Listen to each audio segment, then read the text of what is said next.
morning, Your Honors. May it please the Court. My name is Dane Hepner, and I'm here today on behalf of the appellant, Morteza Asadpour. We're here on an appeal of a final judgment that was entered by the trial court following a jury trial arising out of Mr. Asadpour's claim for auto negligence.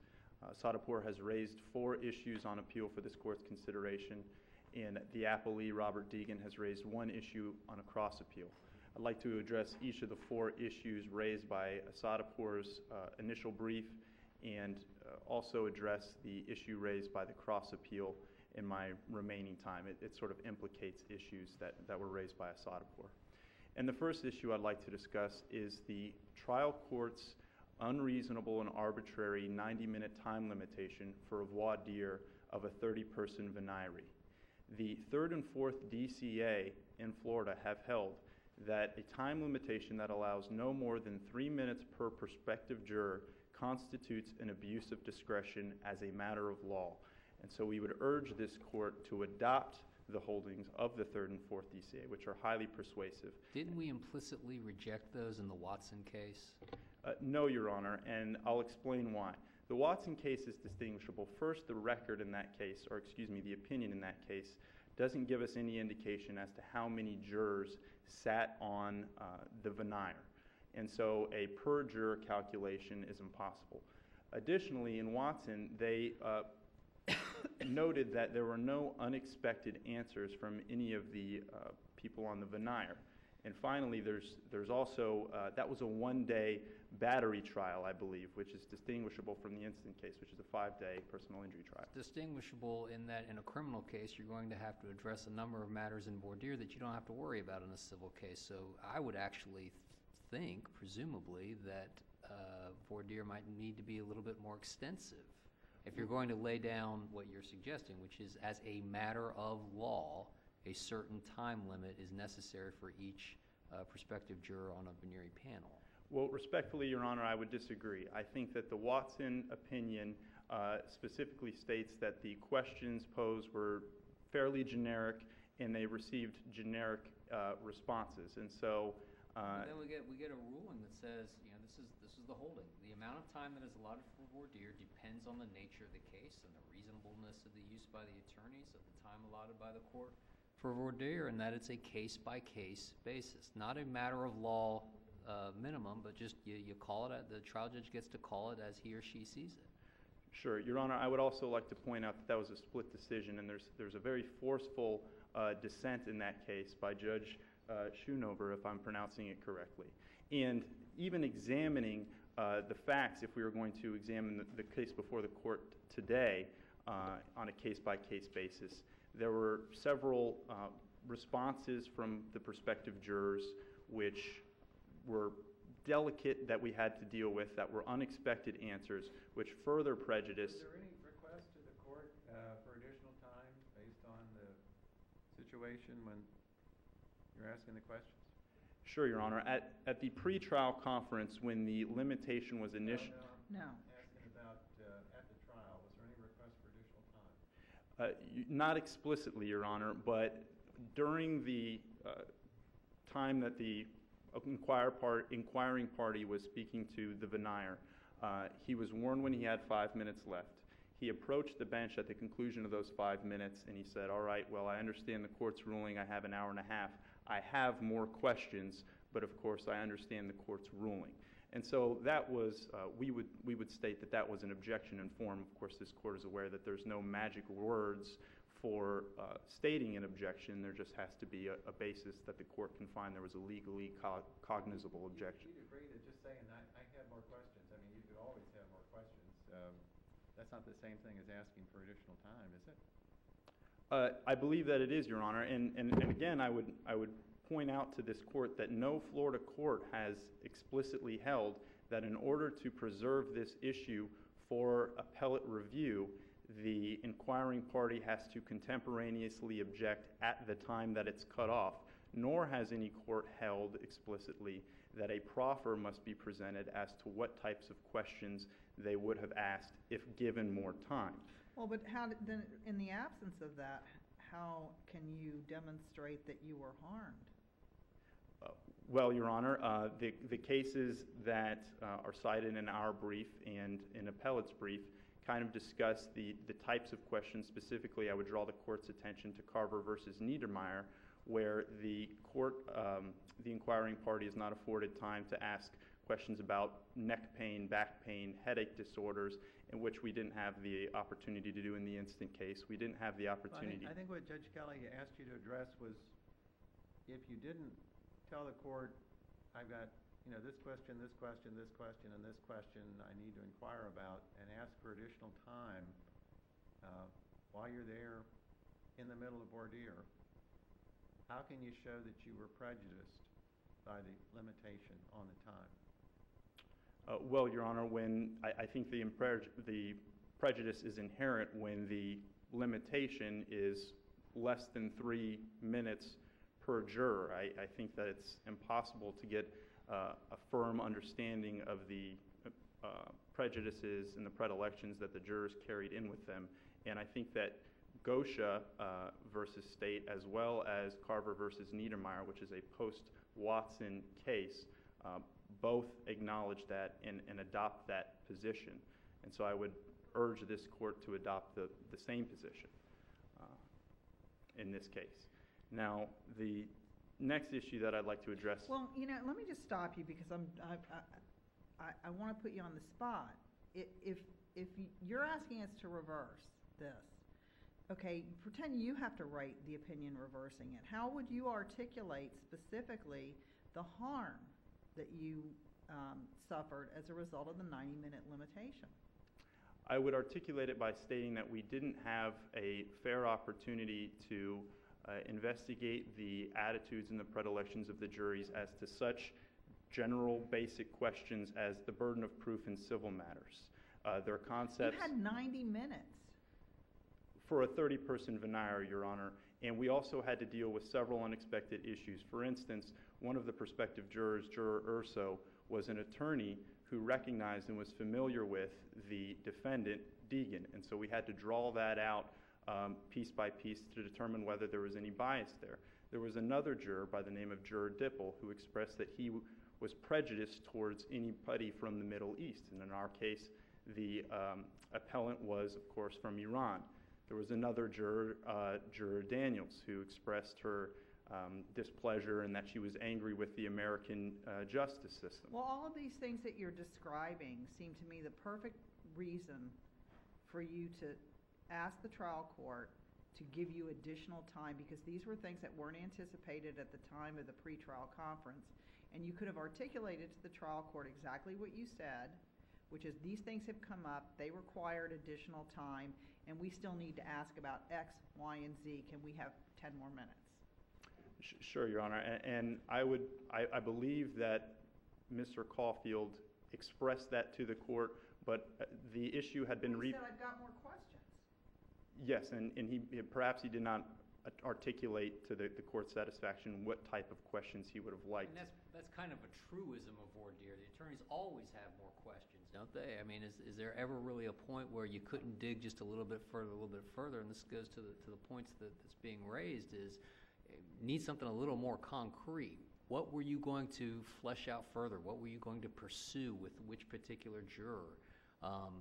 Where did you put that in front of the trial judge so that they could then make a ruling? It was not put in front of the trial judge contemporaneously at the time we were cut off, Your Honor, no. If I may proceed to the second issue on appeal, is the trial court's reversal of its order in limine to exclude any and all evidence of and reference to a decade-old auto accident the appellant had been involved in prior to this case. Now, the cross appeal addresses the appellee's belief that the ruling was improper at the outset. So I'd like to first address the extreme prejudice that was suffered by the reversal, and then secondly address our position as to the court's original ruling. So this is a case where in 1997 the appellant had been into an auto accident, and now we're in we have a 2010 accident. The CME doctor for the defense had an opportunity to examine the appellant The appellant was forthright and forthcoming with his history of a prior auto accident and his history of prior chiropractic visits, and nevertheless the CME doctor opined that it was of no significance to him in forming his opinions on this case. And so the court left it out, kept it out for the course of the entire trial. There was a unique scenario where all of the defense experts and the plaintiff's experts were taken out of order and before the plaintiff took the stand to testify, and they were unavailable later on in the week. And so the appellant took the stand, testified at length on direct and cross-examination, and then a juror question was allowed to be posed: have you ever been to a chiropractor before? Now, we objected to the posing of the question and stated that would effectively overturn the court's order in limine.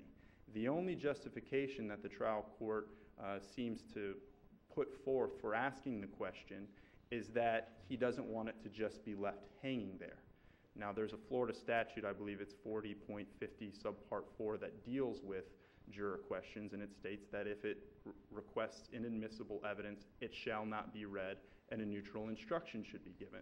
That's exactly what we requested in this case, and the court nevertheless overturned its prior ruling and posed the question with limited follow-up. We suffered prejudice in that now the jury was left to infer that perhaps the physical impairment that was complained of in the case was not caused by the instant accident, but the prior chiropractic treatment. And so they're left to engage in those inferences. They're also left to infer that perhaps our client, the appellant, had been dishonest or untruthful with all of his treating physicians because none of the other physicians had testified or made any remarks about that prior treatment at the instruction of the court. They could have inferred that appellant and his counsel hadn't colluded to pull a proverbial veil over their eyes about his past medical history. And so there was a great amount of prejudice suffered. Furthermore, with regard to appellant's responses to the follow-up, he kind of suggests, I don't know, I don't remember. And I'm not suggesting at all that he perjured himself, but we had instructed him throughout the course of the entire trial and up to not to mention anything about his prior accident or prior chiropractic treatment. And now he's left in this position on the stand where the court's ordering him to answer these questions, and he hasn't had a chance to consult with us, so his credibility is further diminished in front of the jury. And so that's why the reversal was so prejudicial to his case. The trial court, we would stand by that any purported relevance of the prior chiropractic treatment was de minimis in light of the CME doctor's opinion that it was of no significance to him. And to the extent it does have some very minimal probative value, the prejudice suffered by appellant would substantially outweigh that probative value. Now, the last issue I'd like to address before reserving, I'm not sure if I reserved 3 minutes for... I don't believe you said, but you're only at 12, so if you want to reserve 5, you can do that. All right, I'll reserve 3 tentatively, Okay. and if I need to, I'll reserve the balance. The last issue on appeal is the trial court erroneously failed to direct a verdict in the appellant's favor on the affirmative defense of comparative negligence. And that was erroneous because there was no substantial competent evidence to support the affirmative defense. The only record evidence to support a affirmative defense of comparative negligence were the defendant's opinions, incompetent opinions as to appellant's speed, and also the appellee's opinion on an ultimate issue that the appellant had contributed to the accident. So let's take each of those in turn. First, the appellee's opinion as to appellant's speed. There's a bevy of cases out there that say that a layperson can testify as to speed, time, and distance. However, they have to have an adequate means and opportunity to observe and perceive the events before the critical faculties can engage and make an accurate assessment as to speed. In this case, the testimony from the appellee suggests that he only saw the appellant's car that split second before the accident occurred. And therefore, we believe that there wasn't sufficient time for those critical faculties to trigger and for him to make a competent opinion. Why isn't that just kind of closing summary argument? Look, you heard this testimony, but he didn't have time to see it. And I guess the follow-up was that specific objection. This witness cannot render this opinion because he did not have an adequate predicate, an adequate basis to observe. Was that specific objection made before the trial court? Well, first, with regard to your first question, is it a question as to weight versus admissibility? I think that it is a question for a directed verdict motion. So you're saying it's inadmissible? Because if it's admissible, then that would be a kind of evidence, wouldn't it, which would preclude a DV? I'm saying that it's a question for the judge and not a question for the jury, because the jury cannot be left to make a finding based off pure speculation and guesswork, I believe is one of the quotes from one of the cases. And that's exactly what they would be doing here. Was there objection made that the testimony was inadmissible because the witness didn't have a sufficient opportunity to observe? Well, it wasn't expounded upon to that degree. There was a contemporaneous objection by Mr. Caulfield where he said, Your Honor, he's getting ready to go on this soliloquy here and give opinions as to speed that he's not qualified to give. And so it is our position that that was enough to preserve the error. And if I may... shouldn't the argument be then that the entry of the failure to enter a directed verdict was the error, but rather there was an error in an evidentiary ruling? Because if the evidence came in and it was before the court, then it seems like it would be inappropriate to enter a directed verdict. No, Your Honor, and here's why. Because there's also a lack of causation evidence to suggest that even if the appellant had been traveling 1 mile an hour, 5 mile an hour, 10 miles per hour less than whatever estimate was provided, that the accident could have and would have been avoided. The only evidence of that is the appellant's improper opinion on an ultimate issue. He was asked the specific question, what do you believe Asadapour did to contribute to the accident? And he said, myself for getting myself in a pickle and him for going too fast under the conditions of traffic. And so that was objected to contemporaneously on the basis that it called for a legal conclusion on an ultimate issue. And furthermore, absent that opinion, there's no record evidence, competent record evidence to suggest that had Mr. Asadapour been traveling at a slower rate of speed, the accident would have been avoided altogether. And so it was an issue for the trial court to decide, and it should not have been submitted to the jury. May I inquire as to the balance of my time? You still got 3 minutes. Okay, I'll reserve the balance of my time for rebuttal, please. All right, thank you.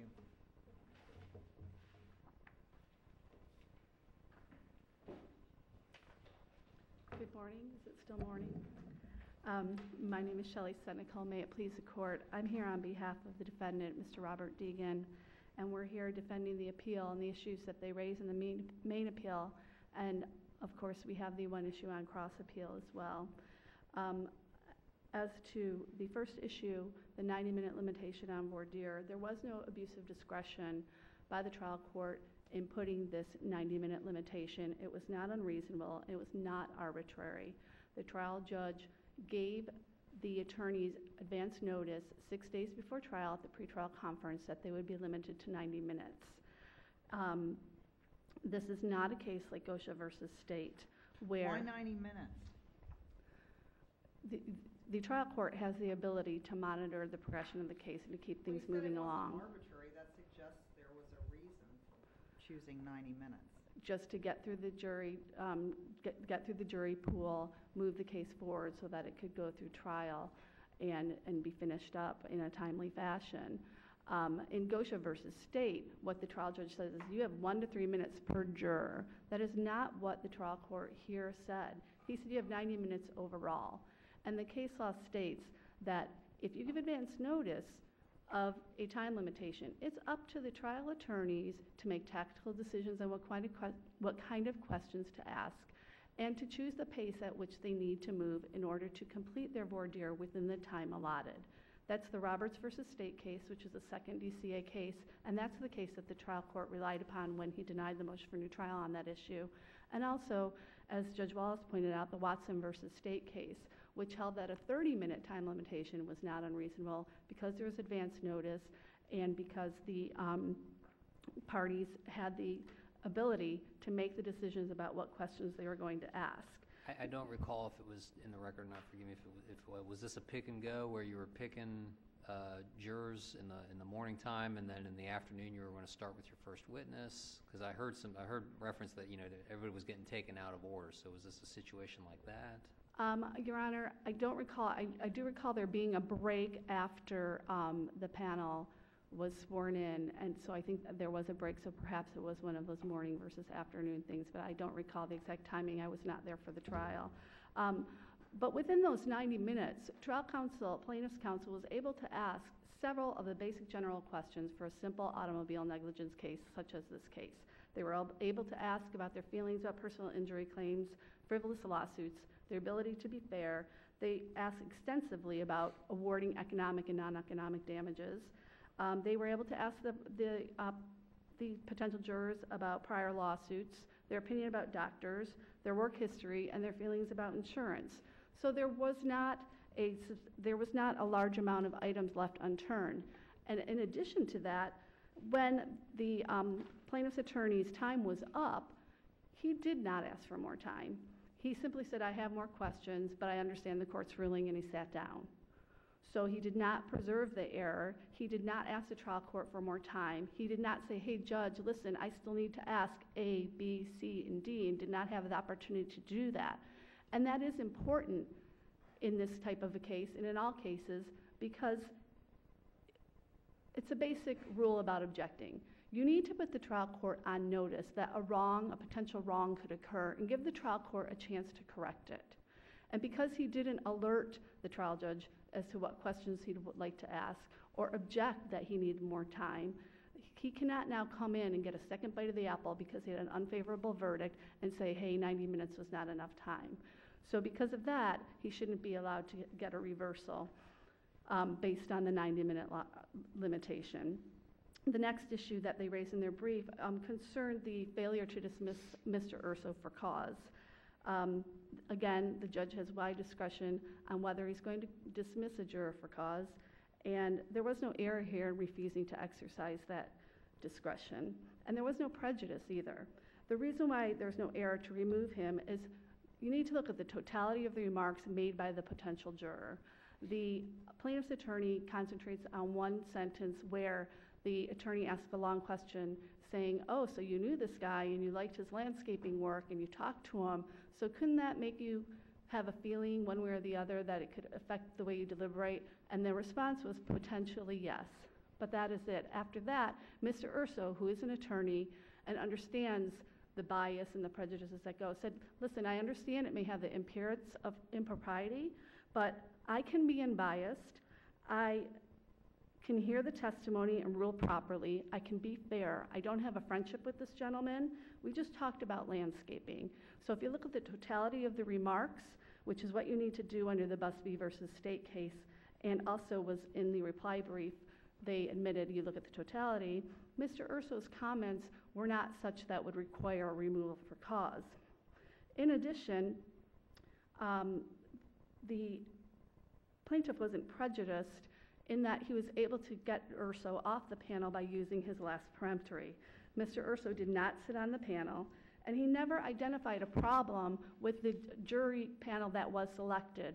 He did ask for an additional peremptory challenge. However, he never said, Judge, I have a problem with this panel. There's someone on here I need to strike. I'd like to strike. I'd like another peremptory. He never identified that he had a problem with a potential juror that was selected. In the cases of Kearse versus State, Busby versus State, and Calateri versus State, the courts all said that the plaintiff has the burden, or the complaining party, I should say, has the burden of alerting to the judge to having a problem with somebody on the panel.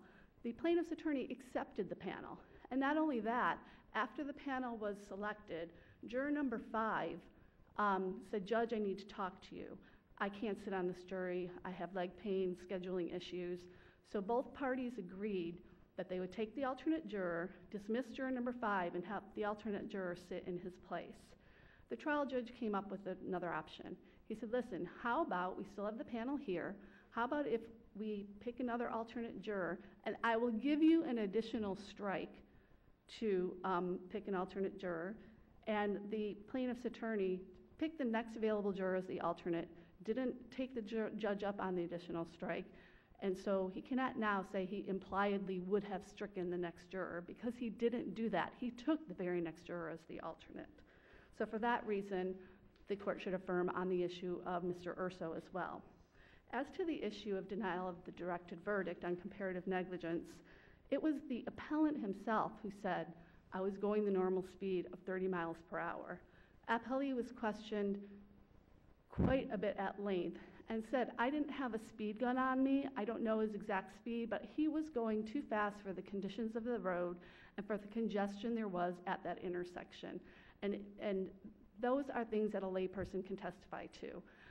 The amount of time he saw the plaintiff's car before is not material. What's material is he said he saw the plaintiff's car out of the corner of his eye based on the traffic conditions, the congestion. He was going too fast for the conditions of the road. In a denial of a directed verdict, the standard of review on appeals, you have to take all facts in inferences viewed in a light most favorable to the non-moving party. If you take those facts alone in the light most favorable to Mr. Deegan, then the denial of a directed verdict was the appropriate decision. In the 4th District case of Lupaletti versus Miller, the trial court gave a directed verdict on liability, but in that case, the plaintiff didn't keep a proper lookout, and there was also evidence that the plaintiff was driving too fast for the road conditions because it was a rainy, bad weather day. The 4th District said you should not have given directed verdict on liability because those two issues make it a jury question, and those are the same two issues that are present in this case, and the reason why the trial court correctly denied directed verdict here. For the last issue is the alleged violation of the order in limine, and this goes hand in hand with our cross appeal. The order in limine was that the parties couldn't mention anything about a prior accident or prior injuries. The question from the juror that came was, had the plaintiff received prior chiropractic treatment? So it's our position that the order in limine wasn't violated by asking that question, because the trial judge said, "I'll let the question be asked, and I will give very limited follow-up. You can ask him to what part of the body, and you can ask him when." The plaintiff responded, "I don't know," to each of these questions. That chiropractic treatment, though, that came about as a result of the 1997 accident, didn't it? I mean, that was established previously. It did, but I'm not sure how you're separating it or delineating it on that kind of line. Because the jury did not know it came from a 1997 accident. They were never told about the 1997 accident, and no one testified to that. So the jury had no way of knowing that there was a prior accident with injuries to the exact same part of the plaintiff's body as are complained of in this accident. And that's why we filed the cross appeal. We think the order in limine should not have been entered in the first place, that it was an erroneous ruling, and we ask if this court should reverse on one of the issues in the main appeal, that it also take a look at this issue that we brought up on cross appeal. The big issue in this case was causation. You have testimony from the plaintiff's own chiropractor, as well as the defendant's radiologist and neurologist, all saying that there was evidence of a degenerative changes in the plaintiff's cervical spine, which is where he was claiming injury for this accident. The problem is the defense was prohibited from explaining the reason for the degeneration because they weren't allowed to talk about the fact that he had a prior injury to the same part of his body. In JV Enterprises versus Prentice, the trial court was found to have erred when it excluded evidence of prior injuries. And the reason why the trial court excluded that is they said, oh, they're too remote in time, and the doctor said that the prior injury was unrelated. Those are the same two reasons used in this case. And the 4th District said, no, you should have allowed that evidence in. The basis for entering the order in limine was wrong. They focused on one little portion of Dr. Greenberg's testimony, where Dr. Greenberg said, well, the plaintiff said that his situation had resolved and his pain had resolved from the 97 accident, so I didn't find it relevant in my findings in this case. But if you look at Dr. Greenberg's entire testimony, he also said the plaintiff had to have had some problems before some pain or some problems with his back before this accident based upon the condition that his back was in. So because of the JV Enterprise case, and as well there's the case of State Farm versus Pettigrew, and also Zabner versus Howard Johnson, all of those cases said that evidence of a prior injury is relevant and it's admissible because it goes to causation and it goes to credibility. By entering this order in limine in this case, the defense was prevented from inquiring as to those areas. So we ask that, in conclusion, we would like this court to affirm the trial court's denial of the motion for new trial and uphold the final judgment and jury verdict. However, if this court decides to reverse on any of the issues on the main appeal, if it could also address the issue on cross appeal and determine that the order in limine was wrongly entered. Thank you. Thank you.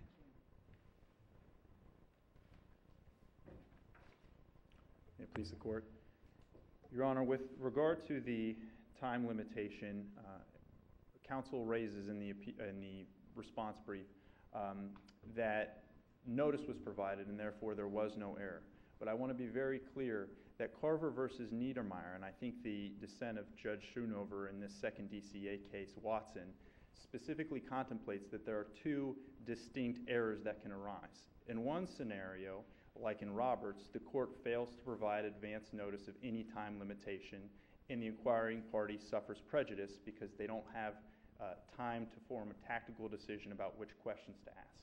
In the second scenario, the scenario that's at play here, the time limitation is unreasonable as a matter of law at the outset, and no amount of notice is going to be sufficient to cure that prejudice. And that's contemplated in Carver versus Niedermeyer. Carver versus Niedermeyer, they find the time limitation was unreasonable as a matter of law because it allowed for no more than 3 minutes per prospective juror. So you want us to say 90 minutes is unreasonable as a matter of law? I want the court to adopt the holding in that 3 minutes per juror. Well, wait, but if I'm understanding correctly, here it was 90 minutes. And what you're saying is, well, because there were 30, if you divide it in, then it works out to 3, as opposed to the judge saying you can only question each juror for 3 minutes. The imposition of the time limitation was only set out after we had stipulated to a 30-person venire. Now, I'm not sure if we said, Your Honor, we would request 25 jurors as opposed to 30 in that case, if the court would have said, well, now you only have 75 minutes. That just was never developed.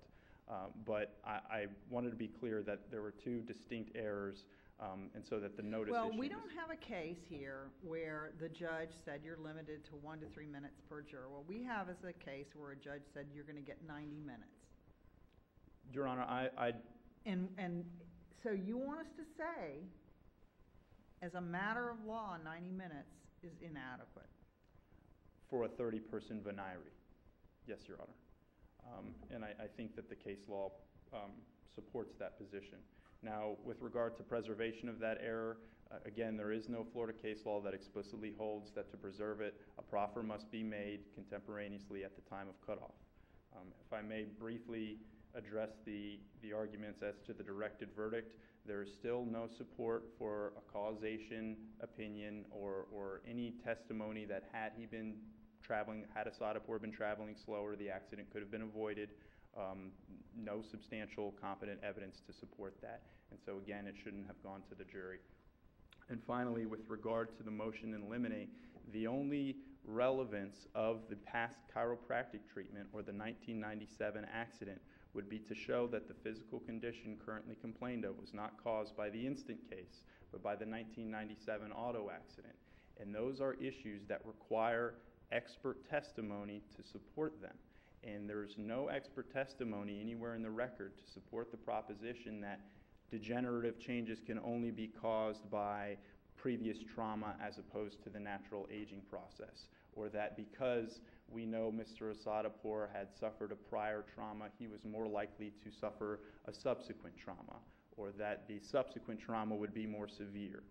All of those propositions require expert testimony to support them, and there is absolutely zero in this case. So we would request that this court reverse and remand and preserve the trial court's ruling on the motion in limine. Okay, Thank you. Thank you both. Thank you. That concludes our session for today, and court is adjourned.